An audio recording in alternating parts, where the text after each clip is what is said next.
Hello बच्चों, क्या हालचाल। আমরা আজকে আবার এসেছি লেকচার নাম্বার 2 নিয়ে। আমরা আলোর প্রতিফলন চ্যাপ্টার ডিসকাস করছিলাম। তো আগের দিন আমরা লেকচার 1-এ তার ইন্ট্রোডাকশন ছিল, সেখানে আমরা প্রাথমিক বিষয়গুলো ডিসকাস করেছি এবং তোমরা দেখতে পাচ্ছ গোলীয় দর্পণ। তো গোলীয় দর্পণ সম্পর্কে জাস্ট প্রাথমিক কিছু টার্ম আমরা আগের দিন শিখছিলাম লেকচার 1-এ। আজকে আমরা লেকচার 2-তে এর সম্পর্কে ডিটেল যা কিছু আছে, অর্থাৎ আমরা যেমন আমি আগের দিন তোমাদের বলছিলাম যে এফ সমান r/2 একটা রিলেশান এবং তার কিছু লিমিটেশান আছে। তো সেই সম্পর্কে আজকে আমরা সব ডিসকাস করব এবং তার সঙ্গে আমরা এটা দেখব যে একটা গোলীয় দর্পণের ক্ষেত্রে কোথায় বস্তু রাখলে আমরা ওর প্রতিবিম্ব কোথায় তৈরি হবে। ঠিক আছে, তো আমরা আজ সেই সমস্ত প্রবলেম ডিসকাস করব এবং আশা করি তোমাদের আজকে খুব ভালো লাগবে ক্লাস। তো চলি শুরু করি। Yes, I am Sumit Samanta and this is your প্যারা সে ইউটিউব চ্যানেল এভরিথিং। চলো শুরু করি। এটা যদি বক্র প্রতিফলক তল থাকে বা গোলীয় দর্পণ থাকে, এইরকম সাপোজ আমি এটাকে উত্তল অবতল যা খুশি করতে পারি, তবে আমি প্রথমে তোমাদের আগে অবতল দিয়ে শুরু করব। তো এখানে আমি অবতলটাই আঁকছি। অবতল মানে বাইরের দিকটা পলিশ করা থাকবে, তোমরা সবাই জানো।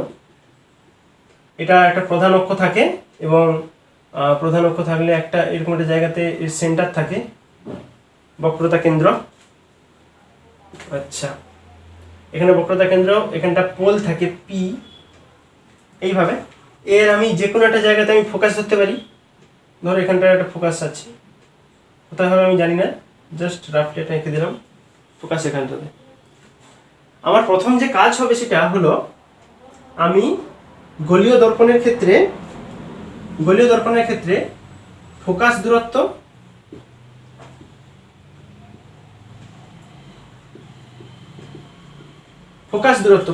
মানে কি ছিল, পোল থেকে ফোকাস পর্যন্ত এই যে ডিস্টেন্স,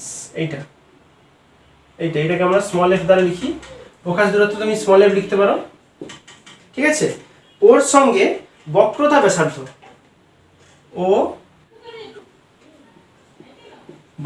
ব্যাসার্ধ যেটাকে তোমরা স্মল আর দ্বারা লিখতে পারো। বক্রতা ব্যাসার্ধ মানে এই পোল থেকে এই সি পর্যন্ত, পোল থেকে একদম এই সি পর্যন্ত, এটা হচ্ছে আর, স্মল আর।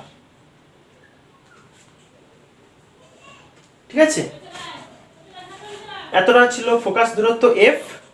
আর বাকি একদম পোল থেকে সি পর্যন্ত, পি থেকে সি পর্যন্ত এই দূরত্বটাকে আমরা বলছি রেডিয়াস অফ কার্ভেচার, মানে গোলীয় দর্পণের আমরা বক্রতা ব্যাসার্ধ। যেহেতু আমি এটা অবতল দর্পণ এঁকেছি, তার মানে এখানে কি হবে বলতো, এখানটাতে আমি আলোটা কিন্তু এই দিক থেকে এন্টার করবে, কারণ এর রিফ্লেক্টিং সারফেসটা ভেতর দিকে আছে। সাপোজ ধরো একটা রে এবার বার থেকে এসে এখানে পড়লো। আমি আগের দিন বলছিলাম তোমাদের যে যখন কোনো প্রধান অক্ষের সঙ্গে সমান্তরাল কোনো আলো আসবে, সে এই মিররে প্রতিফলিত হওয়ার পর কোথা দিয়ে পাস করবে, ফোকাস বিন্দু দিয়ে। মনে পড়ে বলছিলাম আগের দিন। তার মানে ও রে কোথা দিয়ে যাবে, একদম ফোকাস পয়েন্ট দিয়ে পাস করবে। তো পাস করাও একদম এভাবে। তো তুমি এভাবে পাস করালে এবারে রেটার একটা নাম দিয়ে দাও। ধরলাম আমি পি, এখানটা কিউ, আর এখানটা আমি আর পয়েন্ট দিলাম। যা খুশি নাম দিতে পারো তোমরা তোমাদের মতো করে। আমরা আগের দিন যেমন ডিসকাস করছিলাম, যখন একটা আপতিত রশ্মি এসে পড়ে, সে একটা লম্বের সঙ্গে কি করে, একটা কোণ তৈরি করে, যে কোণটাকে আমরা সবসময় বলি আপতন কোণ। আবার একই রকমভাবে ওই লম্বের সঙ্গেই আরেকটা কোণ তৈরি করে, যেটা প্রতিফলিত রশ্মি যেটা যায় তাকে আমরা বলি কি, প্রতিফলন কোণ তৈরি করে। এগুলো কিন্তু 2 ডাইমেনশনাল ছবি আঁকছি, কিন্তু এগুলো অ্যাকচুয়ালি 2D নয়, এগুলো 3D। মানে এগুলো একটা বৃত্ত নয়, এটা গোলক। এই সেন্টার অফ কার্ভেচার থেকে যে আপতন বিন্দু, সেখান থেকে একটা আমি ডট ডট করে টানবো। তার কারণটা হচ্ছে, কারণ যে কোনো গোলীয় দর্পণের ক্ষেত্রে এই বৃত্তের যে কেন্দ্রের সঙ্গে এই যে তল, এই তল সবসময়, যদি আমি একটা লাইন টানি, সে সবসময় পারপেন্ডিকুলার থাকে। মানে এখানে লম্ব কোণটা হলো এই সি থেকে যে ডট ডট করে লাইনটা গেল ওটা। তাহলে আমি লম্বের সাপেক্ষে এইটাকে কি বলবো, আপতন কোণ, রাইট। এটাকে নাম দাও আই।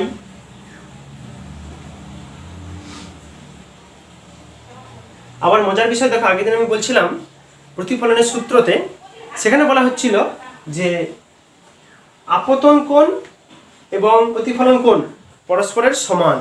তাহলে এটা যদি আই হয়, প্রতিফলন কোণটা তো এইটা, এখান থেকে এটা গেছে লম্বের সঙ্গে, তাহলে এই কোণটাও হবে আই। বোঝা গেল? একদম ইজি। তাহলে এখানে আমি প্রাথমিক জিনিসগুলো আগে একটু টার্মগুলো একটু নামকরণ করে দিই। যে বিন্দুতে আপতন হয়েছে, যে কিউ পয়েন্ট, কিউ পয়েন্টটা কি বলবো আমি? আপতন বিন্দু। কিউটা হলো এখানে আপতন বিন্দু। ক্লিয়ার? পি থেকে কিউতে যে আলোটা এলো, এটাকে আমি কি বলতে পারি? আপতিত রশ্মি। তাহলে লিখো পি কিউ। পি কিউকে আমি কি লিখবো? আপতিত রশ্মি। আপতিত রশ্মি, ঠিক আছে? আবার কিউ থেকে এই যে আর যেটা বেরিয়ে গেল, এটা কি? প্রতিফলিত রশ্মি। তাহলে লিখো কিউ আর হলো প্রতিফলিত রশ্মি। আচ্ছা, এখানে একটা বিষয় দেখো, যেহেতু আমরা জানি যে আপতন কোণ আর প্রতিফলন কোণ পরস্পর সমান হবে, তাহলে আমরা এখানে কি লিখতে পারবো বলো? দুটো অ্যাঙ্গেলকে কি লিখবো? সেদিকের অ্যাঙ্গেলটা আছে অ্যাঙ্গেল অফ কত? পি কিউ সি, এই অ্যাঙ্গেলটা। আর প্রতিফলন কোণ আছে কত? এফ কিউ সি, এই অ্যাঙ্গেলটা। কোণ অফ এফ কিউ সি, ওটা সমান কত আছে? আই। তুমি ওটাকে 1 নম্বর সমীকরণ বলে রাখো, ওটা 1 নম্বর সমীকরণ, ঠিক আছে? আর পাশে কন্ডিশনটা লিখে রাখতে, লিখো যে যেহেতু আপতন কোণ সমান প্রতিফলন কোণ। এইটা ছিল আপতন কোণ, আর এটা হলো প্রতিফলন কোণ, বা এটা এই অ্যাঙ্গেলটা, এইটার এইটা পরস্পর ইকুয়াল। এটা আপতন ছিল, এটা প্রতিফলন ছিল। ওকে। আবার একটা মজার বিষয় দেখো, এখানে এই যে পি কিউ রশ্মি, এই যে লাইনটা, এই লাইন আর প্রধান অক্ষ পরস্পর কি আছে? সমান্তরাল আছে। তোমরা একটা উপপাদ্য জানো যে দুটো যদি সমান্তরাল রেখাকে একটা যদি লাইন দ্বারা যদি ইন্টারসেক্ট করা হয়, একটা লাইন দ্বারা যদি ছেদ করা হয়, তাহলে তার এই কোণ এবং এই কোণ পরস্পর সমান হয়। জানো তো? চলো তাহলে দেখো, এখানে এখানে দেখো কিরকম ব্যাপারটা একই রকম হচ্ছে। এখানে এই কোণটা আর এই কোণটা, এই বাহু এই বাহু, এটা হচ্ছে তার একটা ছেদক, এটা একটা জেনারেল ছেদক। তাহলে ওর এই কোণটা আর এই কোণটা, এই কোণটা এই কোণটা একদম সিমিলার, তাহলে দুটো ইকুয়াল হবে। তাহলে লিখো যে যেহেতু দুটো বাহু যে সমান আছে, সমান্তরাল আছে, বলে দিই উপরে আছে কি পি কিউ বাহু, ওটা সমান্তরাল আছে কার সঙ্গে? নিচের ওসি বলতে পারো। তো ওখানে কিউসি, কিউসিটা কি আছে? ছেদক, ঠিক আছে? তাহলে লাভটা কি হবে? এই কোণটা সমান আমি এই কোণটা বলতে পারি, বা এই কোণটা সমান আমি এই কোণটা বলতে পারি, সে যাই হোক। আচ্ছা, তাহলে ওটা লিখো এফ সি কিউ কোণ, তাহলে এফ সি কিউ অর্থাৎ এই কোণটা, কোণ এফ সি কিউ, ওটা সমান হবে কার সঙ্গে? তো এই কোণ আর এই কোণ পরস্পর কি? এই কোণ পরস্পর কি? এগুলো একান্তর কোণ। তাহলে ওটা একান্তর হবে কার সঙ্গে? একান্তর হবে কোণ অফ পি কিউ সি। এটা বুঝতে কোনো সমস্যা নেই, এবং ওরা আমরা ভ্যালুটাও জানি, বসিয়ে দাও আই, এবং ওটাকে তুমি 2 নম্বর সমীকরণ বলে রাখো। আমি এখানে দেখলাম যে আমার এই কোণটা সমান, আবার এই কোণটাও সমান আছে। তাহলে আমি বলতে পারি যে এই যে একটা ত্রিভুজ, এই ত্রিভুজটার এই কোণটা পরস্পর সমান, দুটো কোণ পরপর সমান, এটা বলতে পারি আমি। 1 নম্বর 2 নম্বর 1 ও 2 নম্বর সমীকরণ থেকে পাই কি কোণ অফ FQC এই অ্যাঙ্গেলটা FQC ওটা একদম সমান হবে কার সঙ্গে FCQ এর সঙ্গে FCQ এই কোণটার সঙ্গে FCQ এর সঙ্গে সমান হবে অ্যাঙ্গেল অফ FCQ ওটা ইকুয়ালস টু I কোণের ভ্যালু I আছে। আচ্ছা এইবার আমাকে কি জানতে হবে দেখো, যেহেতু আমরা দেখলাম যে এই যে পার্টিকুলার ত্রিভুজটা, এই ত্রিভুজটার নাম কি QFC, অর্থাৎ এই যে ত্রিভুজটা, এই যে ত্রিভুজটা, একটা ত্রিভুজে যদি দুটো কোণ পরস্পর যদি সমান হয়ে যায় তাহলে ওই ত্রিভুজের সম্পর্কে আমরা কি বলতে পারি বলো তো? ওই ত্রিভুজটা অবশ্যই হবে সমদ্বিবাহু ত্রিভুজ। তাহলে লিখো তুমি ওই কন্ডিশনটা, আমি লিখবো এখানে যে অতএব, ওখান থেকে আমি কি পেলাম, ত্রিভুজের নাম কি QFC ত্রিভুজ হলো সমদ্বিবাহু। তাহলে যদি সমদ্বিবাহু তাহলে ওর কোন দুটো বাহু সমান? ওর দেখো এই যে FC এবং FQ এই দুটো বাহু কিন্তু পরস্পর সমান হবে। তাহলে লিখো ওটাই যে অতএব তাহলে কি হবে, ওর FC বাহু সমান কার সঙ্গে সমান হবে? QF। এটাকে তুমি 3 নম্বর সমীকরণ দাও। থাকলো পুছবো, কারণ আমার কাজ একটু বাকি আছে এখানটাতে।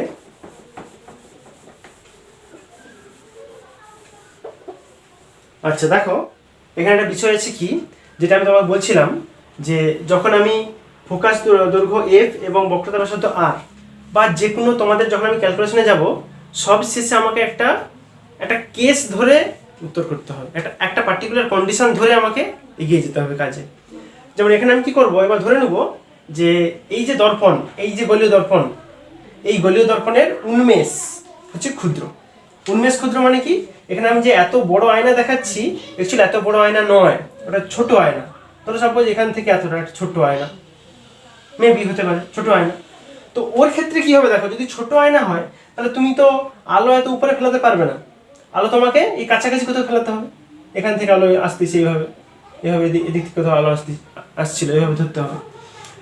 তার মানে আমি যেটা বলতে চাইছি এটা, যদি উন্মেষ যদি ক্ষুদ্র হয়ে যায় তাহলে এই O আর Q বিন্দু বেশি দূরে থাকবে না। আমি প্রায় দুজনকেই সমান বলে ধরতে পারি। আমি ধরবো যে উন্মেষ যখন ক্ষুদ্র হবে তখন Q বিন্দু যা আর O বিন্দু তা, একটা অ্যাপ্রক্সিমেশন আমাকে ধরতেই হচ্ছে এখানে। তো এখানে আমি ধরবো তাহলে যে দর্পণের উন্মেষ, লিখো একটু, যদি দর্পণের উন্মেষ ক্ষুদ্র হয়, যদি দর্পণের উন্মেষ ক্ষুদ্র হয় তাহলে কি হবে, কিউ এবং ও এই যে দুটো বিন্দু, এরা বিন্দু কি হবে, কাছাকাছি অবস্থিত হবে, কাছাকাছি অবস্থিত। ঠিক আছে? আচ্ছা, কাছাকাছি অবস্থিত হলে কি হবে দেখো, তখন কিন্তু এই যে বাহুটা অর্থাৎ QF এই যে বাহু, এ বাহু কিন্তু এই দিকে যে OF আছে, অর্থাৎ এইদিকে QF আর এই OF, এই দুটো বাহু কিন্তু তখন প্রায় একই হয়ে যাবে। তুমি ভাবো না, যদি এই পয়েন্টে যদি সরিয়ে এনে আমি এইদিকে কোথাও রাখি এই পয়েন্টে, তাহলে দুটো বাহু কি হবে, প্রায় সমান হয়ে যাবে। সেটা আমি করবো এখানে অবস্থিত হলে কি হবে, সেক্ষেত্রে ওখানে QF এই বাহুটা সমান হবে OF এর সঙ্গে। ঠিক আছে? অর্থাৎ এই বাহুটাই সরে এসে এই দিকে চলে আসবে, কাছাকাছি প্রায় একই রকম হয়ে যাবে ব্যাপারটা। এটাকে তুমি 4 নম্বর সমীকরণ দাও। 4 নম্বর সমীকরণ, এখানে আমি এবারে এই 3 নম্বর সমীকরণ আর এই 4 নম্বর সমীকরণ থেকে কি বলতে পারি দেখো। আমাকে 3 নম্বর সমীকরণে বলছিল FC সমান QF, আর এখানে বলছে QF সমান OF। তাহলে আমি কি এটা বলতে পারি না যে FC সমান OF? বলো।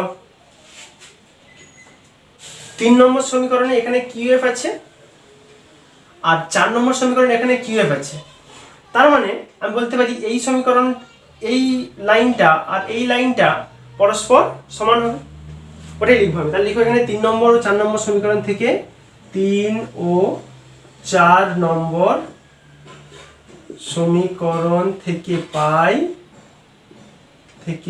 কি পাই না ওএফ সমান এফসি।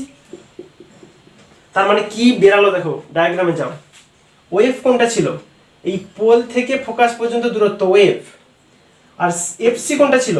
এফসি হচ্ছে এই ফোকাস থেকে এই কেন্দ্র পর্যন্ত, ফোকাস থেকে কেন্দ্র পর্যন্ত ছিল এফসি। তাহলে ওরা যদি সমান হয়ে যায়, এই বাহুটা যদি সমান হয়ে যায়, তাহলে আমি বলতে পারি যে ও সি মানে যেটা ছিল আমার বক্রতা ব্যাসার্ধ, সেই বক্রতা ব্যাসার্ধের মাঝখানে এই এফ বিন্দুটা আছে। রাইট? বুঝতে পারছো ব্যাপারটা, লজিকটা? আচ্ছা, আমি এখানটা একটু বুঝবো, এই 2 নম্বর সমীকরণ পর্যন্ত বুঝবো, ঠিক আছে? তাহলে এখানে যেটা লিখতে পারবো সেটা হচ্ছে, অর্থাৎ আমি কি বলতে পারি, এফ এটা হলো ওসি যে বাহু আছে এই এখান থেকে এতটা ওসি, তার মধ্যবিন্দু বলতে পারি এফটাকে, ওটাই বলবো। এফ হলো ওসি এর মধ্যবিন্দু, ঠিক আছে? তাহলে মধ্যবিন্দু হলে আমি বলতে পারি যে এই পুরো বাহুটা হচ্ছে এই ছোটটার ডবল, বা বলতে পারি এই ছোটটা হচ্ছে ওই বড়টার হাফ। অর্থাৎ এই যে ওএফ, যেটা আমার ফোকাস দৈর্ঘ্য ছিল ওএফ, এই ওএফ, ঠিক আছে? এই ওএফটা হলো আমার এই যে পুরো বক্রতা ব্যাসার্ধ ছিল তার অর্ধেক। অতএব আমি বলতে পারি ওএফ সমান হবে হাফ অফ ওসি। এবার এর আমি মান বসাবো, দেখো ওএফ মানে কি ছিল, স্মল এফ, বসালাম, হাফ যেমন আছে থাকলো। ওসি মানে ওসি, এই দেখো স্মল আর ছিল, তার মানে আমি কি রিলেশন পেলাম, এফ সমান হাফ অফ আর, বা আমি বলতে পারি এফ সমান r/2। এই সমীকরণটা প্রমাণ করার জন্য আমার এত ক্যালকুলেশন করা। এটা আমরা অবতল দর্পণের ক্ষেত্রে দেখালাম। একদম সিমিলার ভাবে তোমরা উত্তল দর্পণও করতে পারো। এইবার আমি আসল পয়েন্টে আসব, সেটা হলো যেটা আমি আগের দিন প্রমিস করছিলাম তোমাদেরকে, যে আমি বলবো যে এই যে আমি পার্টিকুলার একটা ফর্মুলা পেলাম, এই ফর্মুলা লিমিটেশন, কোথায় একে আমি অ্যাপ্লাই করতে পারি না, কোথায় অ্যাপ্লাই করলে উত্তর ভুল, ঠিক আছে? বা তখন আমি কোন সূত্র লাগাবো সেটা দেখবো। আমি একটা পার্টিকুলার তোমাদের একটা প্রবলেম করেই দেখিয়ে দিচ্ছি, যে পার্টিকুলার এই রকম কন্ডিশন এলে আমি এই রকম সূত্র যদি লাগাই তাহলে কিন্তু উত্তর আমার বলবে রং, ঠিক আছে? তো একটা পার্টিকুলার আমি কেস তোমাদের করেই দিচ্ছি, একটু করে নাও, ব্যাপারটা খুব ইন্টারেস্টিং। তুমি সাপোজ ধরো একটা অবতল দর্পণ আছে, তো অবতল দর্পণ মানে এই দিকটা পালিশ করা থাকবে, ঠিক আছে? এটা থাকলো। আমি বললাম যে এই যে অবতল দর্পণ আছে, এই অবতল দর্পণের বক্রতা ব্যাসার্ধ আর এর মান হচ্ছে 5 সেন্টিমিটার বলে দিলাম। আর এর সামনে আমি একটা 3 সেন্টিমিটার লম্বা একটা বস্তু রাখলাম, বস্তুটা হচ্ছে 3 সেন্টিমিটার। এই ফর্মুলা লাগিয়ে এফ সমান পেতাম কত, r/2 আমার সূত্র, আর এর মান 5 বসালে 5/2 এত সেন্টিমিটার, এফ সমান বেরালো আমার 5/2 এত সেন্টিমিটার। কিন্তু ইনফ্যাক্ট দেখা গেল কি এই উত্তরটি একদম ভুল। এই পার্টিকুলার কেসে এই উত্তরটা ভুল। কেন ভুল? কারণ আমরা এই যে ফর্মুলা ডেরাইভ করলাম, এই ফর্মুলা কিন্তু ক্ষুদ্র উন্মেষের আমি কন্ডিশন লাগিয়ে বের করছি সূত্রটাকে, ক্ষুদ্র উন্মেষ হবে। কিন্তু এখানে দেখো ব্যাপারটা কি হলো, বক্রতা ব্যাসার্ধ 5 সেন্টিমিটার আর বস্তুর হাইট কত, 3 সেন্টিমিটার, মানে দুজন প্রায় কম্পারেবল, দুজনকে আমি একসঙ্গে রিলেট করতে পারি। সেই জন্য যখন বক্রতা ব্যাসার্ধের সঙ্গে বস্তুর সাইজের একটা তুলনা করা যায়, কাছাকাছি দুজন, তখন কিন্তু এই সূত্র আমি লাগাতে পারি না। এই ধরনের পার্টিকুলার প্রবলেম তোমাদের বোর্ডের এক্সামে ততটা ইম্পর্টেন্ট নয়, কিন্তু যারা যারা আইআইটি জেই বা নিটের জন্য ভাবছো, নিটের জন্য প্রিপারেশন করছো আর কি বাড়িতে, তাদের জন্য কিন্তু এই ধরনের ফর্মুলা খুব ইম্পর্টেন্ট। আমি একটু দেখিয়ে দিচ্ছি ফর্মুলাটা কেমন হবে। পার্টিকুলার এই ধরনের যখন থাকবে যেখানে বক্রতা ব্যাসার্ধের সঙ্গে বস্তুর সাইজ একটা তুলনামূলক সম্পর্কের মধ্যে আছে, তখন এর জন্য স্পেশাল ল আছে কি, এর ফোকাস দৈর্ঘ্য হবে এরকম, এফ সমান আর মাইনাস r/2 সেক থিটা। বোঝা গেল?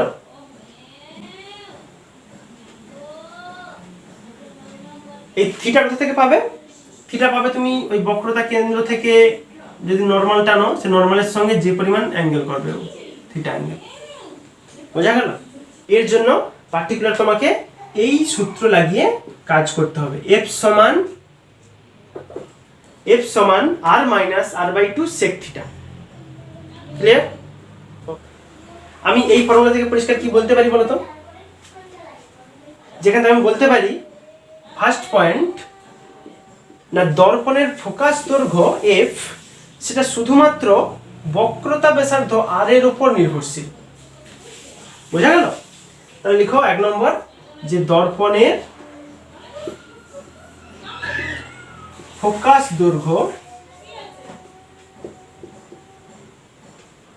দৈর্ঘ্য সে কিন্তু সবসময় শুধুমাত্র বক্রতা ব্যাসার্ধ,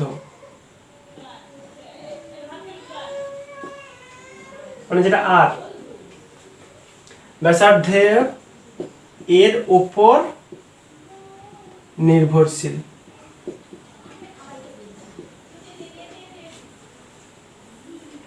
ঠিক আছে? আর কি বুঝতে পারি বলতো?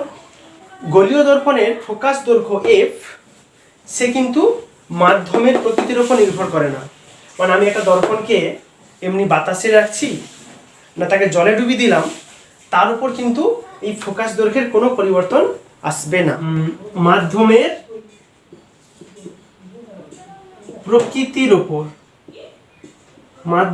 প্রকৃতির উপর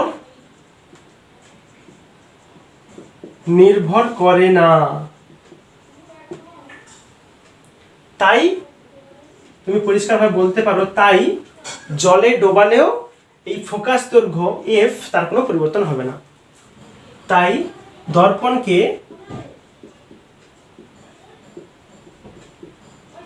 জলে ডোবালেও এফ ফোকাস দৈর্ঘ্য পরিবর্তন হয় না। ঠিক আছে? আমরা এই দুটো পয়েন্ট এখান থেকে একদম ভালোভাবে বুঝতে পারি। এরপরে তোমাদের একদম সেম ব্যাপার, অর্থাৎ এই যে ফোকাস দূরত্ব এবং বক্রতা ব্যাসার্ধ আমি এখানে পার্টিকুলার অবতল দর্পণের জন্য করলাম।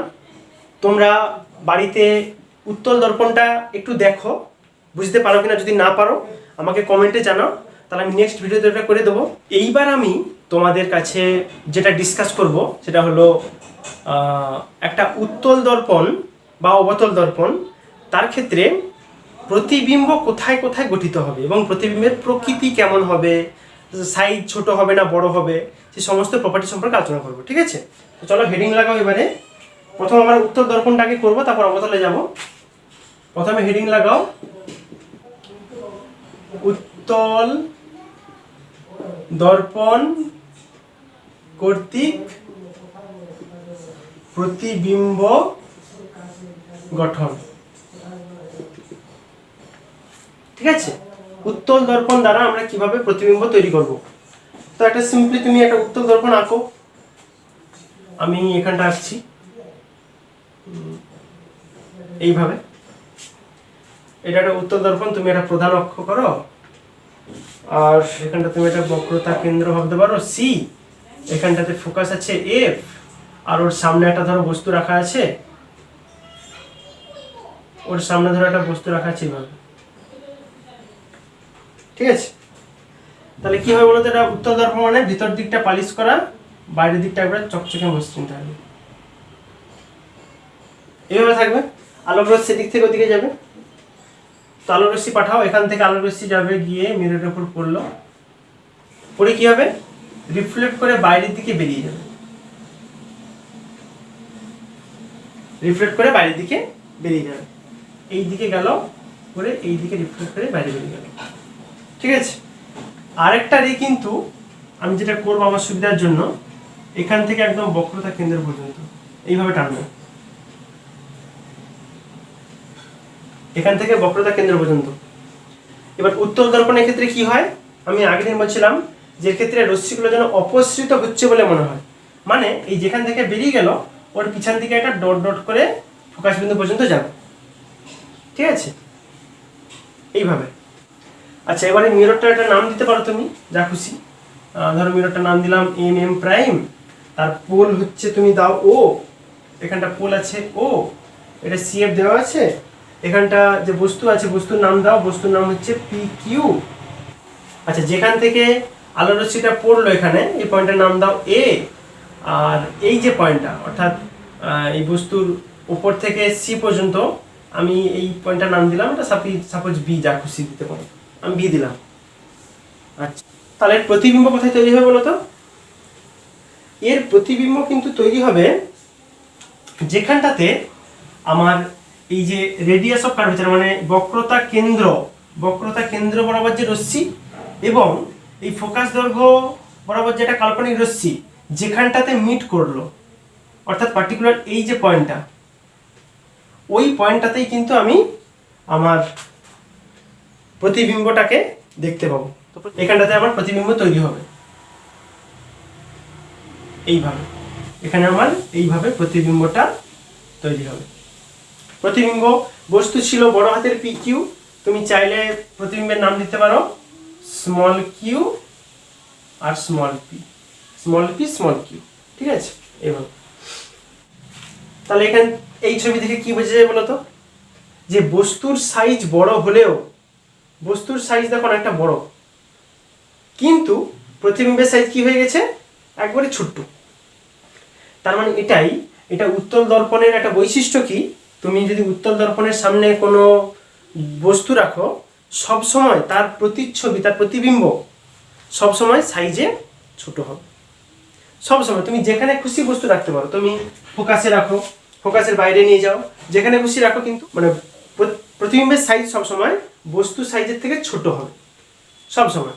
এই জন্য এর একটা ভালো অ্যাপ্লিকেশন আছে, তোমরা জানো যে গাড়িতে মোটরসাইকেলে যে সাইডে যে লুকিং গ্লাস থাকে পিছন দিকে দেখার জন্য, সেখানে সবসময় এই উত্তল দর্পণ ব্যবহার করা হয়। কেন বলো তো, যাতে আমরা পিছন দিকের যে বিশাল জগতের যে ছবি, পিছন দিকে বহু রাস্তা আছে, সেই রাস্তার ছবি যাতে আমি ওই ছোট যে মিরর ছোট হতে পারে, কিন্তু ওর মধ্যে আমি সমস্ত ছবিটা দেখতে পাবো। তার মানে এটা কি, বিশাল বড় বস্তু কিন্তু তার ছবিটা কি হয়ে যাবে, ছোট। কি সুন্দর লজিক এটা। তাহলে এখান থেকে আমি এই যে প্রতিবিম্বটা হলো, এই প্রতিবিম্বের আমি কি কি বৈশিষ্ট্য বলতে পারি এখান থেকে, তাহলে লিখো এখানটাতে একটু, আমরা প্রত্যেকটা প্রপার্টি লিখবো এখানে। প্রতিবিম্বের এর অবস্থান কোথায় হবে, সব সময় দর্পণের পশ্চাতে, দর্পণের পিছনে। তাহলে লিখো দর্পণের পশ্চাতে হবে।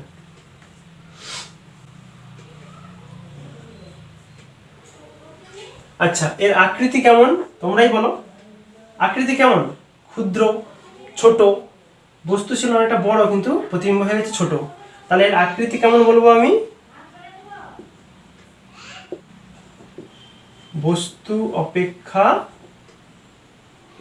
ক্ষুদ্রতর সব সময় হবে, উত্তল দর্পণের এমন বৈশিষ্ট্য। 3 নম্বরে আসো, এর প্রকৃতি কি, এই প্রতিবিম্বের প্রকৃতি কি দেখে কি মনে হচ্ছে? আমি আগের দিন বলছিলাম তোমাদেরকে যে আলোক রশ্মি দেখো এখান থেকে গিয়ে বাইরে বেরিয়ে গেল, কিন্তু আমি ছবি দেখতে পাচ্ছি ভিতরে। তার মানে এটা সৎ না অসৎ? অবশ্যই অসৎ, ভিতরে কোনো আলোই যায়নি অথচ ভিতরে ছবি দেখা যাচ্ছে। তার মানে প্রকৃতি কি হবে, এ সবসময় অসৎ প্রতিবিম্ব তৈরি করবে, অসৎ প্রতিবিম্ব। এবং এর যেমন উপর দিকে তীর চিহ্নটা ছিল, ছবিতেও দেখো, প্রতিবিম্বেও দেখো উপর দিকে তীর চিহ্ন আছে। তার মানে বলতে পারি এখানে প্রতিবিম্ব কি আছে, সমশীর্ষ। এটা কিন্তু লাভ, কারণ মাঝে মাঝে ছবি উল্টে যায়। তুমি একটা লেন্স দিয়ে দেখছো ভিতর কিছু ছবি, তুমি দেখছো যে উল্টো উল্টো ছবি দেখা যাচ্ছে, পাতাগুলো নিচের দিকে, শিকড় উপর দিকে। কিন্তু এখানে ওটা হয় না। এখানে কি হয়, যেমন উপরে দিকে তীরচিহ্ন ছিল, প্রতিবিম্বতে উপর দিকে তীরচিহ্ন দেখা যাচ্ছে, অর্থাৎ প্রতিবিম্ব সমশীর্ষ। এই আমার উত্তল দর্পণের কাজ গেল। এবার আমরা করব অবতল দর্পণের ক্ষেত্রে। এইবারে হেডিং করো, আমি সিম্পলি এখানে অবতল লিখে দিচ্ছি, তোমরা হেডিংটা করে নাও যে অবতল দর্পণ কর্তৃক প্রতিবিম্ব গঠন। অবতল দর্পণের ক্ষেত্রে কি হয়, আমরা উত্তলের ক্ষেত্রে কি বলছিলাম, বস্তু তুমি যেখানে খুশি রাখো, কিন্তু তার প্রতিবিম্ব সবসময় ওই যে তিনটা যে কন্ডিশন আমি লিখছিলাম, ওই তিনটা কন্ডিশন সে মেনে চলবে। কিন্তু অবতলে কি হয়, বস্তুর অবস্থান পরিবর্তন হলে তার প্রতিবিম্বের অবস্থান পরিবর্তন হয়, প্রতিবিম্বের সাইজ, প্রতিবিম্বের চরিত্র সব কিছু পরিবর্তন হয়। সেই জন্য আমাকে অবতল দর্পণের ক্ষেত্রে প্রত্যেকটা কেস ধরে ধরে ধরে ধরে করতে হবে, ঠিক আছে। আমরা ফার্স্ট কন্ডিশন যেটাতে করব 1 নম্বর, সেটা হচ্ছে বস্তু যখন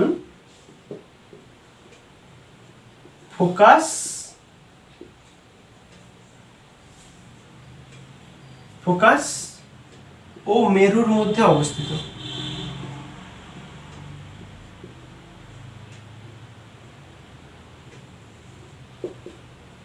ঠিক আছে, তুমি একটা অবতল দর্পণ আঁকো, সাপোজ এটা, ঠিক আছে। এই অবতল দর্পণের এটা অক্ষ, সেটা অবতল দর্পণ ছিল এইভাবে, এখানে এটা সি, এখানটা ফোকাস আছে এফ, ঠিক আছে। আর এখানটা মেরু আছে, মেরু মানে তুমি ও বলতে পারো বা পি বলতে পারো, যা খুশি বলতে পারো। আমি কোথায় বস্তু রাখবো বললাম, ফোকাস ও মেরুর মধ্যে। ফোকাস এখানে, মেরু এখানে, ওর মাঝে কোথাও একটা বস্তু রাখবো। আমি সাপোজ এর মাঝে এখানটাতে একটা বস্তু রাখলাম, এটা কিন্তু বস্তু, ঠিক আছে। রশ্মিগুলো এই মাথা থেকে কি হবে, এই দিকে আসবে রশ্মিগুলো, কারণ অবতল দর্পণ মানে কি, এদিক থেকে আলো আসতে হবে। তো এখান থেকে রশ্মি গিয়ে আমার এখান থেকে প্রতিফলনের পর কোথাতে যাওয়ার কথা ছিল, ফোকাস দিয়ে যাবে সবসময়। তাহলে ফোকাস দিয়ে পাঠাও ওটাকে, ওটা যাবে ফোকাস দিয়ে এইভাবে, আবার এই বক্রতা কেন্দ্র সি দিয়েও পাস করবে, এইভাবে যাবে, এভাবে গিয়ে রিফ্লেক্ট করে আবার ব্যাকে ওই সি দিয়ে পাস করবে এইভাবে। তাহলে দেখো প্রতিবিম্বটা কোথায় তৈরি হবে, এই দুটো রেখে যদি তুমি পিছন দিকে বাড়াও, পিছন দিকে বাড়ালে যেখানটাতে ওরা মিট করলো এই পয়েন্ট, ওই পয়েন্টে ওরা একটা কাল্পনিক একটা আমাকে প্রতিবিম্ব দেখাবে। তাহলে এই প্রতিবিম্বটা দেখে কি মনে হচ্ছে বলতো, বস্তুর সাইজ ছোট হলেও প্রতিবিম্বের সাইজ কিন্তু অনেকটাই বড়। তাহলে এখান থেকে আমি কি কি প্রপার্টি পেলাম প্রতিবিম্বের সম্পর্কে, এখানে বলতে পারি আমি যে প্রতিবিম্বের প্রথমে আমি অবস্থান বলবো। অবস্থান কোথায় হবে, দর্পণের পশ্চাতে।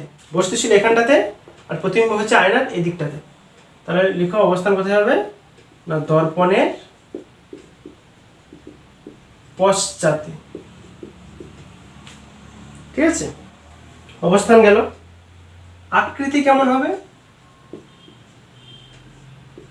বলো, বস্তু ছিল ছোট, প্রতিবিম্ব হয়ে গেছে বড়, তাহলে কি বলবো, বস্তু অপেক্ষা বৃহত্তর। বস্তু অপেক্ষা বৃহত্তর, ঠিক আছে। আচ্ছা, প্রকৃতি কেমন হবে ছবির, দেখো প্রতিবিম্ব আলোটা আসছে এখান থেকে রিফ্লেক্ট করে এইদিকে চলে গেছে, কিন্তু প্রতিবিম্ব হয়েছে এই দিকে, যেদিকে আলো আসেনি, তার মানে অবশ্যই অসৎ। প্রকৃতি কেমন হবে বলবে অসৎ, কিন্তু দেখো সমশীর্ষ আছে। সমশীর্ষ মানে এরও উপর দিকে তীর চিহ্ন করা ছিল, এরও উপর দিকে তীর চিহ্নই আছে, তার মানে এর কি হবে সমশীর্ষ, এটা অবশ্যই হবে সমশীর্ষ। আমরা নেক্সট যেটা করব সেটা হচ্ছে এই বস্তু যদি একটু সরিয়ে আমি যদি ফোকাসে রাখতাম তখন কি আসতো। এবার 2 নম্বর কন্ডিশন দাও, সেখানে করো যে বস্তু যখন ফোকাসে অবস্থিত। একই রকম ভাবে একটা তুমি অবতল দর্পণ আঁকো। একে আচ্ছা, অবতল দর্পণ একটা নাম দিতে পারো তুমি, সম্মানীয় ব্যক্তি তো, MM প্রাইম নাম দিয়ে দিলে। এখানটাতে তুমি ফোকাসে বস্তু রাখবে বলছিলে, তো ফোকাসে বস্তু রাখো একটা, ফোকাসে একটা তুমি বস্তু রাখবে, কোনো সমস্যা নেই, এইভাবে বস্তু আছে, ঠিক আছে।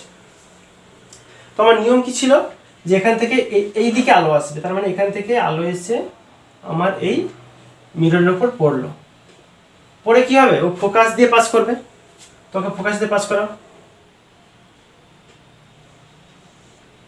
ও ফোকাস দিয়ে পাস করলো, এইভাবে পাস করে গেল, ঠিক আছে। আরেকটা রশ্মি, ওটা কিন্তু এই দিকে একটু গিয়ে আবার ওখান থেকে প্রতিফলিত হয়ে এই বক্রতা কেন্দ্র দিয়ে পাস করবে, ঠিক আছে। তাহলে কি হলো, এখানটাতে রশ্মি এই দিকে গেল, গিয়ে মিররে ধাক্কা খেলো, ধাক্কা খেয়ে আবার ওই দিকে গেল, ওই দিকে গিয়ে বক্রতা কেন্দ্র দিয়ে পাস করলো। কারণ আমি আগের দিন বলছিলাম যে সেই সমস্ত রশ্মি যারা এই বক্রতা কেন্দ্র বরাবর যায় তাদের কোনো ডেভিয়েশন হয় না, কোনো দিকে বাঁকে না, যেদিকে আসছিল সেদিকে এসে আবার ব্যাকে সেই রাস্তা দিয়ে যাবে একদম। তো দেখো এখানে কি হবে, এই দুটো রশ্মি যদি সবসময় যদি এরকম সমান্তরাল যেতে থাকে কখনোই মিট করবে না, আর মিট না করলে ওর প্রতিবিম্ব তৈরি হবে না। আমরা বলতে পারি যে এর প্রতিবিম্ব কোথায় তৈরি হবে, অসীমে গিয়ে, অসীম তো কেউ জানে না কোথায়, ঠিক আছে, তো খুব ভালো। তো এর প্রতিবিম্বের কি কি বৈশিষ্ট্য হবে, প্রতিবিম্বের অবস্থান কোথায় হবে, অসীমে,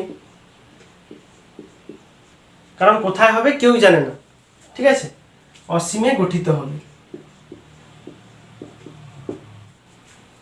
আকৃতি কেমন হবে, অসীমভাবে বিবর্ধিত হবে, ঠিক আছে। নেক্সট, প্রকৃতি,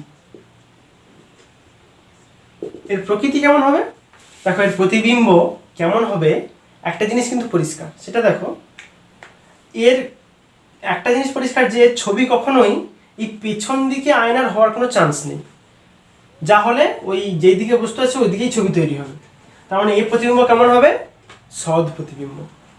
এর প্রকৃতি কেমন হবে, প্রতিবিম্ব অবশ্যই হবে সৎ এবং এবং অবশীর্ষ, অবশীর্ষ মানে উল্টা, উল্টা হবে ছবি, এখানে তীরচিহ্ন উপর দিকে ছিল, তীরচিহ্ন নিচের দিকে হবে, ঠিক আছে। যদিও প্রতিবিম্ব তৈরি হবে না, আমরা জেনারেলি ভাবতে পারি, বাট বলা হচ্ছে অসীমে গিয়ে হতে পারে।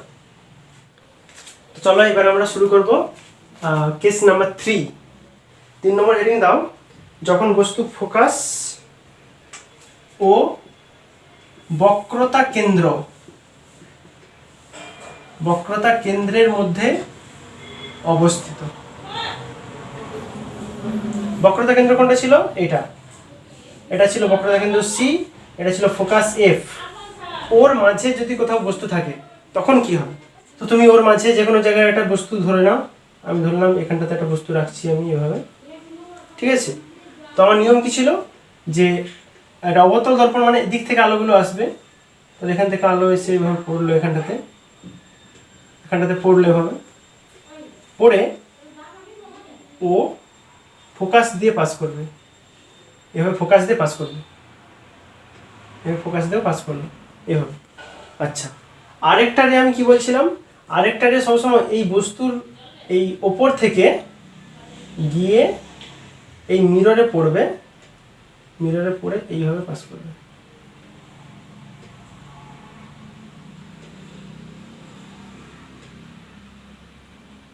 এইভাবে গিয়ে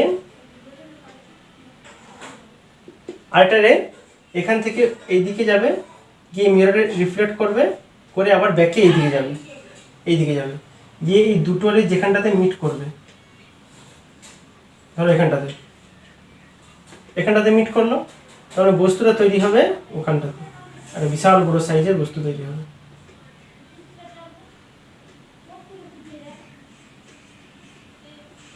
এরপর একটা বিশাল বড় সাইজের প্রতিবিম্ব তৈরি হলো এখানটাতে, বুঝতে পারলে।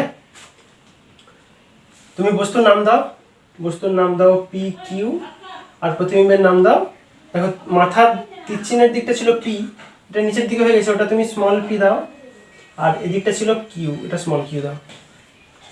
তাহলে এখানে বস্তুর অবস্থান কি বলবে? বস্তুর অবস্থান হবে যে বক্রতা কেন্দ্র আর অসীম তার মাঝে থাকবে। মেন কথা হচ্ছে বক্রতা কেন্দ্রের পরে তৈরি হবে, এটা পরিষ্কার। তাহলে অবস্থান লিখো যে বক্রতা কেন্দ্র ও অসীমের মধ্যে, অসীম মানে ওর পরে যেখানে খুশি, ঠিক আছে। আকৃতি কেমন হবে? আকৃতি কেমন হবে? তুমি দেখছো বস্তুর সাইজ ছিল এতটা, কিন্তু প্রতিবিম্ব হয়ে গেছে বিশাল বড় সাইজ, তা তুমি কি বলবে? বস্তুর অপেক্ষা বৃহত্তর। দেখো আকৃতি কেমন হবে? বস্তু অপেক্ষা বৃহত্তর, ঠিক আছে। প্রকৃতি কেমন হবে? ছবি দেখতেই পাচ্ছ, যেই দিকে বস্তু সেই দিকেই ছবি তৈরি হচ্ছে, প্রতিফলন হচ্ছে এখানে, তো অবশ্যই এটা সদ্বিম্ব হবে, কারণ আলোক রশ্মি সত্যিকারের গিয়ে ওখানে মিট করে বস্তু তৈরি করছে, প্রতিবিম্ব তৈরি করছে। একটা তো সদ হলো, আর কি বলতো?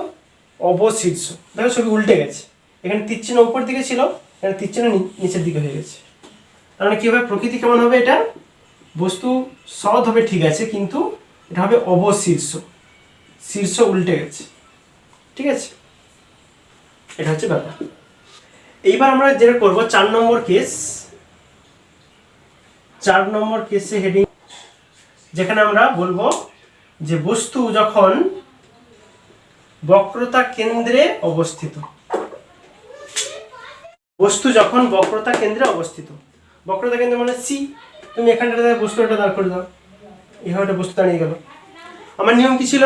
এখান থেকে আলোর রশ্মি এই দিকে আসবে, এই দিকে আলোর রশ্মি আসছে, এদিক থেকে এই দিকে আলোর রশ্মি এলো, এসে কোথায় পাস করবে? এখানে প্রতিফলন হওয়ার পর ফোকাস দিয়ে, তো ফোকাস দিয়ে যাক, তো ফোকাস দিয়ে পাঠিয়ে দাও, ও ফোকাস দিয়ে পাস করে গেল। আরেকটা এখানে কি হবে দেখো, এখান থেকে এসে ফোকাস দিয়ে পাস করে এখান থেকে প্রতিফলিত হয়ে প্যারালাল হয়ে বেরিয়ে যাবে, অর্থাৎ এইভাবে দেখো, এইখান থেকে একটা রে আসবে, এসে এখানে প্রতিফলন হবে, এখানে প্রতিফলন হওয়ার পর, এখানে প্রতিফলন হওয়ার পর ও একবার এভাবে স্ট্রেট হয়ে বেরিয়ে যাবে, অর্থাৎ এদিক থেকে রে এলো, সেখানে প্রতিফলন হওয়ার পর এদিকে বেরিয়ে গেল। ওই দুটো রে পরস্পর যেখানটাতে ইন্টারসেক্ট করলো পরস্পরকে, অর্থাৎ এই পয়েন্টটা, ঠিক আছে, ওই পয়েন্টটাতে কি তৈরি হবে?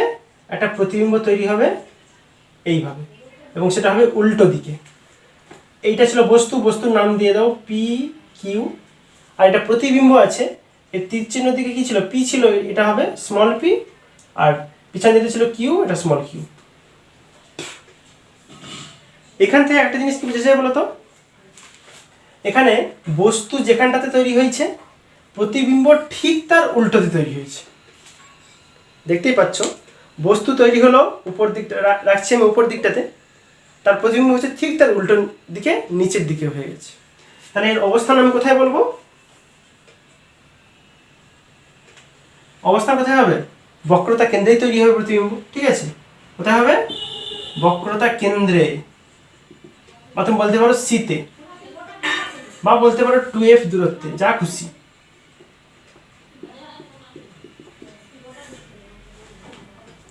ঠিক আছে, যা খুশি বলতে পারো। আকৃতি কেমন? দেখো বস্তুর সাইজও যতটা, প্রতিবিম্বের সাইজও ততটা, তাহলে কি হবে? এটা সমান আকৃতির,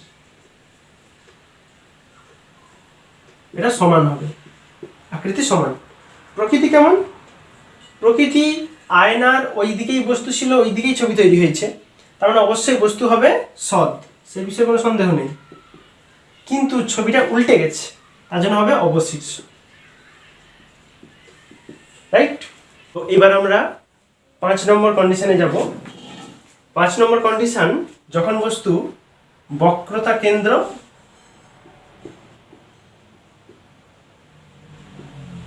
ও অসীমের মধ্যে থাকবে, অসীমের মধ্যে অবস্থিত। বক্রতা কেন্দ্র তুমি সাপোজ ধরতে পারো এইরকম একটা জায়গাতে বক্রতা কেন্দ্র আছে সি, ঠিক আছে, আর অসীম মানে ওদিকে বহুত দূর। তার মানে মেন কথা হচ্ছে যে আমাকে বক্রতা কেন্দ্রের পরে বস্তুকে অবস্থান করাতে হবে। তো করা একটা বস্তুর অবস্থান, বক্রতা কেন্দ্র এখানে, আমি ওর পরে করাচ্ছি। সাপোজ ধর এখানটাতে একটা বস্তু থাকলো, ঠিক আছে। এবার অবতল দর্পণ মানে এদিক থেকে আলো আসার কথা, তো নিয়ে আসো দিক থেকে একটা আলো, এইভাবে একটা আলো আসবে এই দিকে। এবারে এই প্রতিফলকের প্রতিফলন হওয়ার পর কোথা দিয়ে পাস করার কথা? ফোকাস দিয়ে। সাপোজ ধরো এখানটার আমার ফোকাস ছিল এফ, ফোকাস এখানটা ফোকাস ছিল, তাহলে ও আলো ওই ফোকাস দিয়ে পাস করবে, পাস করা, ঠিক আছে। এই দিক থেকে এভাবে পাস করলো ওটা। আরেকটা রে, সেটা কিন্তু এই বস্তুর উপর এই অংশ থেকে এই বক্রতা কেন্দ্র দিয়ে একটা রশ্মি পাস করবে, পাস করা এইভাবে। রশ্মিটা আসবে, সেখানে প্রতিফলিত হবে, হয়ে আবার ব্যাকে যাবে। দুটো রশ্মি যেখানটাতে ইন্টারসেক্ট করেছে, যেখানটাতে মিশেছে, সেখানটাতে কিন্তু ওর প্রতিবিম্বটা তৈরি হবে, অর্থাৎ এইভাবে তৈরি হবে,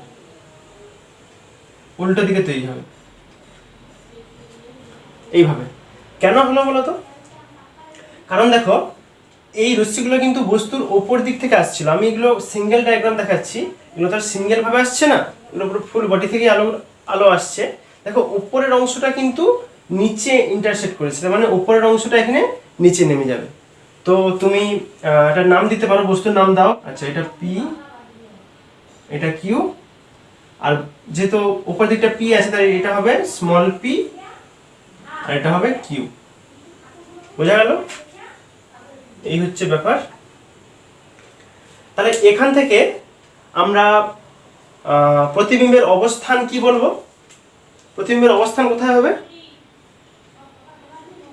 দেখো তুমি, ফোকাস এবং বক্রতা কেন্দ্র তার মাঝে হয়েছে, তাহলে লিখো এফ ও সি এর মধ্যে। বুঝা গেল? এফ মানে ফোকাস আর সি মানে বক্রতা কেন্দ্র, তার মাঝেই ওই প্রতিবিম্বটা অবস্থান হবে। আকৃতি কেমন? দেখো এখানে বস্তুর সাইজের থেকে প্রতিবিম্বের সাইজ কিন্তু একটু ছোট হয়ে গেছে, বোঝা যাচ্ছে এখান থেকে। তাহলে আমি কি লিখবো? যে আকৃতি কেমন হবে? বস্তু অপেক্ষা ক্ষুদ্রতর, ক্ষুদ্রতর, ঠিক আছে। আচ্ছা, প্রকৃতি তোমরা বলো। আয়না ছিল এখানটা, বস্তু যেখানে আছে, বস্তু যেই দিকে আছে প্রতিবিম্ব সেদিকে তৈরি হলো, তাহলে অবশ্যই এটা হবে সদ্বিম্ব, এ বিষয়ে কোনো সন্দেহ নেই। কিন্তু দেখো ছবিটা উল্টে গেছে, তীর চিহ্নটা উপর দিকে ছিল কিন্তু প্রতিবিম্বের নিচের দিকে হয়ে গেছে, কারণ এটা কি? অবশীর্ষ, ঠিক আছে। এগুলো একদম সমস্তটাই সিমিলার জিনিস, তোমরা বাড়িতে একবার এগুলো ডায়াগ্রাম বানিয়ে দেখো, একদম ক্লিয়ার হয়ে যাবে ব্যাপারটা। তো আজকে আমাদের শেষ কেস হবে 6 নম্বর, যেখানে বস্তু যখন বলবো আমরা অসীমে অবস্থিত হবে, বস্তু যখন অসীমে অবস্থিত, ঠিক আছে। 6 নম্বর কেস, শেষ কেস। তাহলে অসীমে অবস্থিত মানে তুমি কি বলতে পারো? তুমি কি উদাহরণ ভাবতে পারো? যেমন তুমি ভাবতে পারো যে কোনো নক্ষত্র বা কোনো স্টার থেকে যখন আলো আসে, আমরা সেই আলোগুলোকে প্রায় অসীম বলতে পারি, ঠিক আছে। তো সেরকম একটা তুমি ভাবো, তাহলে অসীম থেকে ধরো সমান্তরাল রশ্মি আসছে এইভাবে, একটা রশ্মি এভাবে এসে পড়লো, একটা রশ্মি এভাবে এসে পড়লো, আর একটা এভাবে এসে পড়েছে, ঠিক আছে। দুটো প্রায় সমান্তরাল, এভাবে রশ্মি এসে পড়েছে, অসীম থেকে এসেছে মানে সমান্তরাল হবে।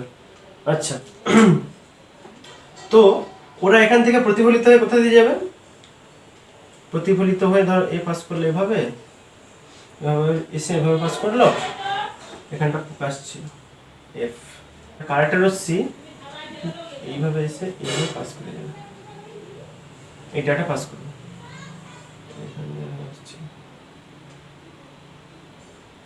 ঠিক আছে। তাহলে দেখো দুটো রশ্মি যেখানে ইন্টারসেক্ট করলো সেখানটাতে আমার ওই প্রতিবিম্বটা তৈরি হবে। প্রথমে প্রতিবিম্ব এখানটা তৈরি করো এইভাবে, ঠিক আছে। তাহলে আমি বলবো প্রতিবিম্বের অবস্থান কোথায় হবে? তুমি দেখো একবারে জাস্ট যেখানটা ফোকাস, সেই ফোকাসে তৈরি হয়েছে। বা তুমি বলতে পারো যে এখানে যে ফোকাস যে তলটা আছে, অর্থাৎ যেই তল বরাবর ফোকাসগুলো তৈরি হয়, গৌণ ফোকাস, মুখ্য ফোকাস, আমি বলছিলাম তোমাদের ফার্স্ট লেকচারে। তো দেখো সেকেন্ডটাই পার্টিকুলার আমার প্রতিবিম্বটা তৈরি হয়েছে। অবস্থান কোথায় হবে বলবো আমি, ফোকাস বিন্দুতে, ফোকাস বিন্দুতে, বা বলতে পারো ফোকাস তলে। ঠিক আছে। আচ্ছা, আকৃতি কেমন হবে? আকৃতি তোমরা দেখো, হ্যাঁ বেশি বড় সাইজ হলো না, ছোট সাইজ হয়ে গেল। তো আমি বলবো আকৃতি কেমন হবে, ক্ষুদ্রতর। আচ্ছা, প্রকৃতি কেমন? দেখো আয়নার এদিক থেকে আলো আসছিল আর এদিকেই ছবি তৈরি হয়েছে, তাহলে অবশ্যই ওটা হবে সদ, সদ প্রতিবিম্ব। কিন্তু দেখো ছবি উল্টে গেছে, তাহলে কি হবে এখানে, অবশীর্ষ। ক্লিয়ার হলো? তাহলে এই ছিল আমার অবতল দর্পণের ক্ষেত্রে বিভিন্ন পজিশনে বস্তু বসানোর ফলে তার প্রতিবিম্বের অবস্থান পরিবর্তন এবং প্রতিবিম্বের প্রকৃতির পরিবর্তন, প্রকৃতি, আকার, সব কিছু। তো এটা আমার ডিসকাস করা হলো। এইবারে 3 রকম যে আমি দর্পণ পড়লাম, প্রথম দিন পড়ছিলাম ফার্স্ট লেকচারে, সেখানে ছিল সমতল দর্পণ। তারপর আজকে লেকচার 2তে আমরা ডিসকাস করলাম অবতল দর্পণ, উত্তল দর্পণ। এবার আমরা শিখব যে আমরা এই 3 ধরনের দর্পণকে কিভাবে চিনতে পারবো। আমরা তার সামনে একটা বস্তু রাখবো, তার প্রতিবিম্বের প্রকৃতি দেখে আমরা বুঝে যাব যে আমি কি আয়না নিয়ে কাজ করছি। তো চলো হেডিং লাগাও, দর্পণ চেনার উপায়। দর্পণ চেনার উপায়। আমরা 3 রকম দর্পণ নিয়ে কাজ করব। ফার্স্ট আমরা যেটা করব সেটা হচ্ছে সমতল দর্পণ। আমাদের ফার্স্ট কাজ করব আমরা সমতল দর্পণকে নিয়ে। আমি যদি একটা সমতল দর্পণ, সাপোজ ধরো এইভাবে একটা সমতল দর্পণ রাখা আছে, এই সমতল দর্পণের সামনে আমি একটা বস্তু রাখলাম, ঠিক আছে, খুব কাছেই রাখবো বস্তুটা। তোর ফলে কি হবে, প্রতিবিম্ব আয়নার অপর দিকে অর্থাৎ পিছন দিকটাতে প্রতিবিম্বটা তৈরি হবে। ধরো এইরকম একটা জায়গাতে প্রতিবিম্ব তৈরি হলো, ঠিক আছে। তাহলে এর প্রকৃতি কেমন হলো বলো তো? দুজনেরই কিন্তু সমান সাইজ, দুজনেরই আকারটা একই, এবং দুজনেই দেখো সমশীর্ষ। সমশীর্ষ মানে দুজনেরই ওপর দিকেই মুখ আছে, তীরচিহ্নটা উপর দিকেই আছে। একটা বস্তু রাখলে যদি তার সমান আকৃতির প্রতিবিম্ব তৈরি হয় এবং প্রতিবিম্ব যদি সমশীর্ষ হয়, তাহলে আমি সেই ধরনের আয়নাকে কি বলবো, সমতল দর্পণ। তাহলে কি বৈশিষ্ট্য হবে, অবশ্যই সমশীর্ষ হবে, এটা বোঝাই যাচ্ছে। আর বস্তু ও প্রতিবিম্ব কি হবে, সমান আকারের হবে, সমান আকার, ঠিক আছে। তো অবতল দর্পণ আমরা কিভাবে চিনব? অবতল দর্পণ, আমরা অবতল দর্পণ কিভাবে চিনতে পারি? আমরা কিন্তু বলেছি এখানে আমরা বস্তুকে আয়নার খুব কাছেই রেখে কাজ করব, খুব কাছে রাখবো। তো অবতল দর্পণের ক্ষেত্রে তুমি সেই ফার্স্ট কেস ভাবো। ফার্স্ট কেসে অবতল দর্পণের ক্ষেত্রে যখন আমরা বস্তুকে একটা এই কাছে রাখছিলাম, তার কি হচ্ছিল, ওই দিকে একটা বড় করে একটা প্রতিবিম্ব তৈরি হচ্ছিল। ফার্স্ট কেস, কেস নাম্বার 1 অবতল দর্পণ, দেখে নাও এরকম ব্যাপার তৈরি হচ্ছিল। তাহলে এখান থেকে আমি এর প্রতিবিম্বের কি প্রকৃতি দেখতেছি? প্রথম কথা হচ্ছে যে বস্তু অপেক্ষা খুব বৃহত্তর, ছবিটা অনেক বড় তৈরি হচ্ছিল, আর সমশীর্ষ হচ্ছিল, দুজনেরই তীরচিহ্ন উপর দিকে ছিল। তাহলে লিখো অবতল দর্পণের ক্ষেত্রে কেমন প্রতিবিম্ব হবে, সমশীর্ষ হবে, যে বস্তু অপেক্ষা বৃহত্তর। সিম্পল। একই রকম ভাবে আমি ওর পরে উত্তল দর্পণ সম্পর্কে চিনব। উত্তল দর্পণ কিভাবে চিনব? তোমরা উত্তল দর্পণ আঁকো এভাবে। তুমি যদি এখানে একটা বস্তু রাখো, তার প্রতিবিম্ব ভিতর দিকে তৈরি হয় এবং তার সাইজটা ছোট হয়, এটা উত্তল দর্পণ কেসে করানো আছে, দেখে নাও এইভাবে ব্যাপারটা ছিল। দেখো বস্তু অবশ্যই সমশীর্ষ আছে, সমশীর্ষ, কিন্তু দেখো বস্তু সাইজের অপেক্ষা প্রতিবিম্বের সাইজ ছোট হয়ে গেছে, তাহলে আমি বলবো কি বস্তু অপেক্ষা ক্ষুদ্রতর। ব্যাস, তাহলে আমার এই ছিল, আমি 3 রকম যে দর্পণ পড়েছি, সমতল, উত্তল, অবতল, সেগুলো চিনবার পদ্ধতি। ঠিক আছে, বস্তুকে অবশ্যই দর্পণে খুব সামনে রাখতে হবে, তার ফলেই এই ধরনের প্রপার্টিগুলো দেখে আমরা চিনে যাব যে আমি কোন দর্পণ নিয়ে কাজ করছি। এইবার আমার কাজ কি হবে, আমি একটা নতুন টার্ম সম্পর্কে আলোচনা করব, অনুবন্ধী ফোকাস। অনুবন্ধী ফোকাসটা একটু মজার জিনিস, যে অনুবন্ধী ফোকাস এরকম যে আমি এতক্ষণ কি দেখছিলাম, প্রধান অক্ষের উপর আমি একটা জায়গাতে বস্তু রাখলে তার অন্য একটা জায়গাতে কি হয়, প্রতিবিম্ব তৈরি হয়, দেখছিলাম। এবার আমি দেখব যেখানটাতে প্রতিবিম্ব তৈরি হচ্ছিল, আমি যদি সেখানটাতে বস্তু রাখি, তাহলে আমার বস্তু রাখার জায়গাতে প্রতিবিম্ব তৈরি হয়ে যাবে। এটা খুব ইন্টারেস্টিং, মজার জিনিস। ব্যাপারটা একটু দেখে নি কীরকম হয়। হেডিং লাগাও, অনুবন্ধী ফোকাস।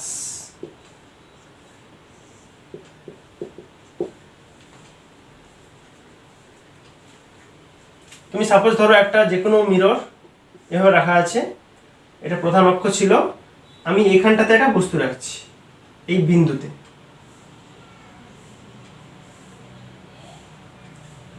আমি এখানটাতে একটা বস্তু রাখছি, ওর ফলে কি হবে, এখানে ওর এই দিকটাতে আমি ধরলাম যে একটা প্রতিবিম্ব তৈরি হচ্ছিল, ওর এরকম একটা জায়গাতে প্রতিবিম্ব তৈরি হচ্ছিল। এখন আমি যদি এই দুজনের স্থানকে যদি এক্সচেঞ্জ করি, কি এক্সচেঞ্জ করব, এটা ছিল বস্তু অবজেক্ট, এটা ছিল ইমেজ, আমি যদি এবার এই বস্তুটাকে তুলে নিয়ে গিয়ে ওখানে বসাই, তাহলে দেখব যে আমার প্রতিবিম্বটা এই জায়গাতে তৈরি হয়ে গেছে। একটু ছোট করে আমি ডেফিনেশনটা লিখে দিচ্ছি, একটু লিখে নাও। অনুবন্ধী ফোকাস হলো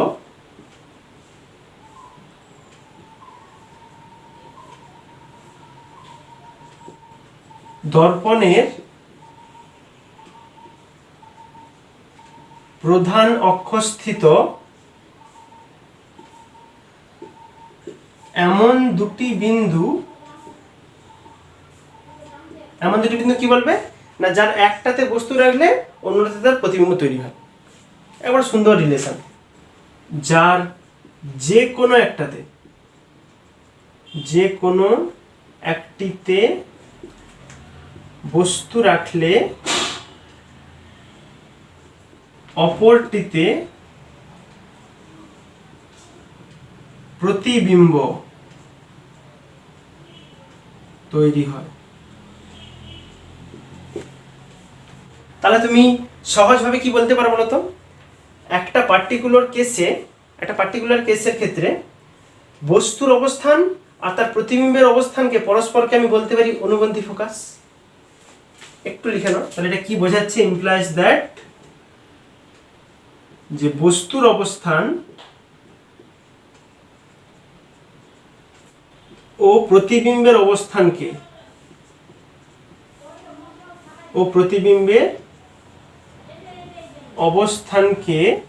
অনুবন্ধী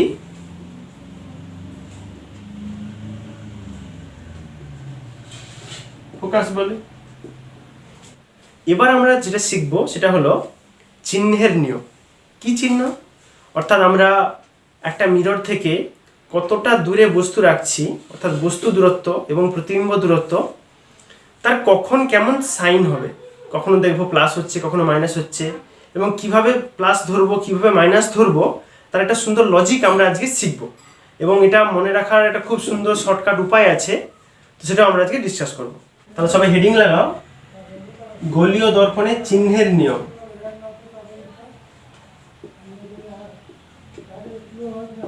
গোলীয় দর্পণে চিহ্নের নিয়ম, এই নিয়মগুলো কিন্তু তোমাদের এক্সামের জন্য যখন তোমরা বিভিন্ন রকম প্রবলেম করবে, তার ক্ষেত্রে কিন্তু এই নিয়মটা কিন্তু খুব গুরুত্বপূর্ণ। ঠিক আছে, অর্থাৎ তুমি একটা কাজ করলে কিন্তু এই নিয়ম যদি না তুমি ঠিক করে মেনটেন করো, উত্তরে কিন্তু বিস্তর গোলমাল আসবে। ঠিক আছে, তো আমরা চিহ্নের নিয়ম উত্তল এবং অবতল দুটো কিসের জন্যই করব। তো আমি এদিকটাতে আগে অবতলটাই আঁকছি। এদিকটাতে অবতল, এটা একটা প্রধান অক্ষ আছে, যে ধরো এইরকম একটা পয়েন্টের ফোকাস এফ, এখানে একটা বস্তু রাখা আছে, এটা বস্তু। আমি এই দিকে বস্তু রেখেছি মানে কি, এই দিক থেকে আলোক রশ্মিটা এই দিকে যাবে, এবারে এটাই নিয়ম, যেহেতু অবতল দর্পণ আছে মানে কি এদিক থেকে আলো যেতে হবে। তো দেখো আলো যাচ্ছে এই দিকে, কিন্তু আমরা যে কোনো দূরত্ব কোথা থেকে মাপি বলো তো, এই গোড়া থেকে মাপি। আয়নার এই যে মেরু আছে, যেটাকে আমরা ও বিন্দু দ্বারা লিখি বা পি লিখি, সেই পয়েন্ট থেকে কিন্তু মাপা শুরু হয়। তার মানে আমি মাপছি, দেখো মাপছি কিন্তু এই দিক থেকে, এই দিক থেকে আমার মাপা শুরু হচ্ছে, কিন্তু আলো যাচ্ছে এই দিক থেকে, পরস্পর কি হচ্ছে, বিপরীত। আর সেই কারণে কি হবে, এর এই যে দূরত্ব, বস্তু দূরত্বকে আমরা ইউ দ্বারা লিখি, কিন্তু এটা হবে মাইনাস ইউ।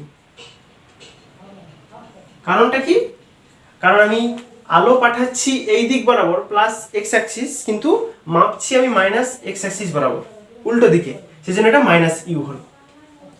ঠিক আছে, এটা লিখে রাখি, এটা হচ্ছে আলোর দিক।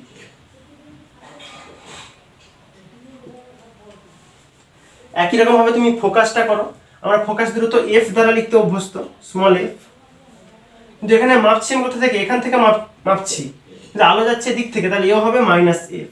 তাহলে এতটা পর্যন্ত দূরত্ব কত হবে, এর ক্ষেত্রে মাইনাস এফ। বোঝা গেল? একদম সিমিলার কেস আমরা এই দিকটাতে একটা উত্তল দর্পণের ক্ষেত্রে দেখাবো। তোমরা একটা উত্তল দর্পণ আঁকো, এইভাবে ধরো একটা উত্তল দর্পণ আছে, উত্তল দর্পণের ভিতর দিকটা পালিশ করা থাকবে এইভাবে।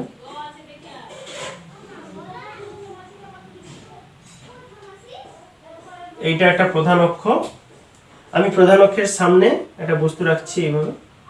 ঠিক আছে, তাহলে আলো কোন দিক থেকে যাবে, এদিক থেকে যাবে, এটা হচ্ছে আপতিত রশ্মি বলতে পারো। আপতিত রশ্মি বা আলোর দিকটা হচ্ছে এই দিকটা। তা আমরা মাপবো কোথা থেকে বলছিলাম, এই মেরু থেকে, পোল থেকে, যেটা ও দ্বারা আমি লিখি, এটা ও। তুমি এখানটাতে একটা ফোকাস ধরে নাও এফ। ঠিক আছে, আমি ধরলাম যে এখানে বস্তু রাখলে আমার ধরো প্রতিবিম্বটা তৈরি হচ্ছিল এখানটাতে, হচ্ছিল এইটা আমার প্রতিবিম্ব। ঠিক আছে, তো এর ক্ষেত্রে কিরকম চিহ্নের নিয়মটা আসবে, দেখো আলো যাচ্ছে এই দিকে, কিন্তু আমি বস্তু রাখছি এখানটা, এটা বস্তু, তাহলে এই দূরত্বটাকে আমি কি লিখবো, মাইনাস ইউ। কারণ আমি মাপছি এই দিক বরাবর, এখান থেকে স্টার্ট করে এদিকে এগিয়ে যাচ্ছিলাম, আলো আসছিল এই দিক থেকে, সেই জন্য এটা মাইনাস ইউ। আবার এই দিকটা মজার বিষয় দেখো, এটা হচ্ছে প্রতিবিম্ব আছে, এখানে যে প্রতিবিম্বটা আছে, আমি যদি পোল থেকে মাপা শুরু করি, অর্থাৎ এই দিক থেকে মাপছি, আমি আলো যাচ্ছিল এই দিক বরাবর, মাপছিও আমি এই দিক থেকেই, আমি তো এই মেরু থেকে মেপে মেপে এগিয়ে যাবো সামনের দিকে, তাহলে এখানে কি হবে বলো তো, প্লাস হবে, দুটোই একই দিক হয়ে গেল। এখানে আমি বস্তু দূরত্ব ভি দ্বারা লিখি। ক্লিয়ার? এতটা পর্যন্ত হলো ভি। একরকম ভাবে দেখো ফোকাসটাও দেখো, ফোকাস আমি মাপবো এখান থেকে এই দিকে এগিয়ে যাব, আলো আসছে ওই দিকে, তাহলে দুটোই একই দিকে হয়ে গেল, মানে এটা আমি লিখবো প্লাস এ, ফোকাস দূরত্ব হবে প্লাস এ। এইভাবে দেখো আমি অবতল কেসে কি পেলাম, বস্তু দূরত্ব মাইনাস ইউ, ফোকাস দূরত্ব সে হচ্ছে মাইনাস এফ, এইভাবে। কিন্তু উত্তল কেসে কি দেখলাম আমি, এটা অবতল, এটা উত্তল। উত্তল কেসে কি পেলাম,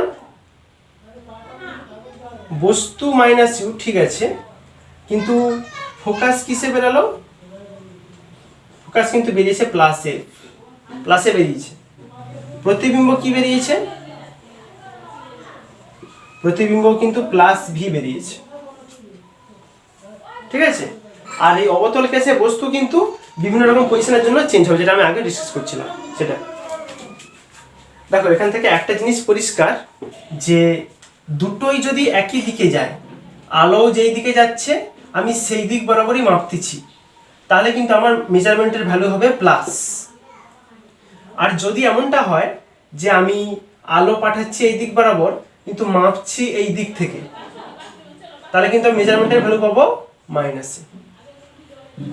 বোঝা গেল? এটা সিম্পল। ওকে, তো আজকে লেকচার 2 এখানে আমরা শেষ করছি। আর আশা করছি আজকের ক্লাস তোমাদের সকলের খুব ভালো লেগেছে এবং তোমাদের এটা খুব হেল্প করবে ক্লাস 12-এর জন্য। আর আমরা নেক্সট ক্লাস অর্থাৎ লেকচার 3-তে যেটা নিয়ে আসবো, সেখানে আমরা সম্ভবত চ্যাপ্টার এন্ড করব সেখানেই। আর সেখানে আমরা দর্পণের রাশিমালা ডিসকাস করব তোমাদের সঙ্গে, নিউটনের সমীকরণ, এই দর্পণের উপর নিউটন তোমাদের একটা খুব সুন্দর সমীকরণ দিয়ে গেছিল, সেই সমীকরণ আমরা ডিসকাস করব। ম্যাগনিফিকেশনটা সম্পর্কে আলোচনা করব এবং তার সঙ্গে যেগুলো সংশ্লিষ্ট নিউমেরিক্যালস আছে, অর্থাৎ দর্পণের উপর যে সমস্ত ফর্মুলা আমরা ডিরাইভ করলাম তারপর অ্যাপ্লিকেশান, তো সেই অ্যাপ্লিকেশান আমরা করব। আশা করছি তোমাদের সমস্ত ক্লাসগুলো খুব সাহায্য করবে তোমাদের এইচএসের জন্য। আর তোমরা আজকের পড়া বুঝতে পারলে কিনা আমাকে কমেন্টে কনফার্ম করে জানাও। আর বাকি বাড়িতে তোমরা পড়াশোনা করো, ভালোভাবে স্টাডি করো। Best of luck. Thank you.